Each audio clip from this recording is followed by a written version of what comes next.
عورتوں کے ذمے نماز کے لیے خصوصی طور پر پردے کا حکم۔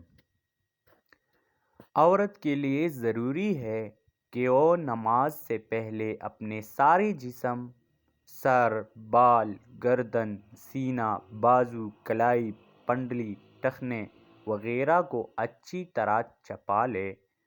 یاد رہے کہ لباس، دوپٹہ یا چادر اس قدر موٹے ہونے ضروری ہے کہ جسم اور بال نظر نہ آئیں، ورنہ تو عورت کی نماز نہیں ہوگی۔ بعض خواتین نماز کے لیے اس خصوصی پردے کا خیال نہیں رکھتے، جس کی وجہ سے ظاہر ہے کہ ان کی نماز ہی نہیں ہوتی۔ اس لیے اس پردے کا خوب اچھی طرح اہتمام کرنا چاہیے۔